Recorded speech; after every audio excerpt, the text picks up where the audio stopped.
បុណ្យភ្ជុំបិណ្ឌគឺជាបុណ្យប្រពៃណីដ៏សំខាន់បំផុតមួយរបស់ប្រជាជនកម្ពុជាមានប្រវត្តិសាស្ត្រយូរណាស់មកហើយនិងជាប់ទាក់ទងយ៉ាងជិតស្និទ្ធ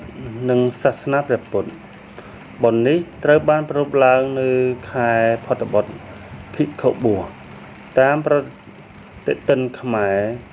ជាពេលវេលាដែលកូនចៅជនជាតិខ្មែរប្រមូលគ្រួសារជុំគ្នានៅវត្តអារាមដើម្បីបរិច្ចាគនិងជួបជុំគ្នាក្នុងអំឡុងពេលបុណ្យ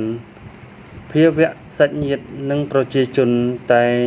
តែចូលរួមធ្វើសកម្មភាពសាមគ្គីជាច្រើនដូចជារៀបចំម្ហូបអាហារប្រពៃណីវិចនំអន្សមជាផលបូជានិងសម្លការីដើម្បីបូជាព្រះសង្ឃនិងឧទ្ទិសកុសលទៅឪពុកម្ដាយឬពុព្វបុរសដែលបានលះបង់ជីវិតទៅហើយបុណ្យភ្ជុំបិណ្ឌ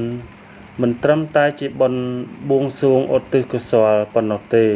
ប៉ុន្តែជាពេលវេលាដ៏មានតម្លៃសម្រាប់កូនចៅខ្មែរដើម្បីបង្ហាញភាពគោរពសេចក្តីស្រឡាញ់និងសេចក្តីចែករំលែកចំពោះអ្នកដែលបានស្លាប់ព្រមទាំងជាឱកាសសម្រាប់សហគមន៍ក្នុងភូមិឃុំនិងក្រុមគ្រួសារដើម្បីបង្ហាញ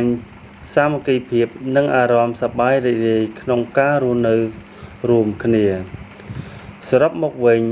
បុណ្យភ្ជុំបិណ្ឌគឺជាបុណ្យសាសនានិងវប្បធម៌ដ៏ស្រស់ស្អាត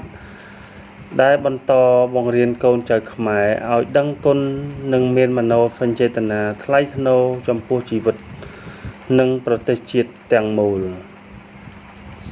ចប់ដោយសង្ខេប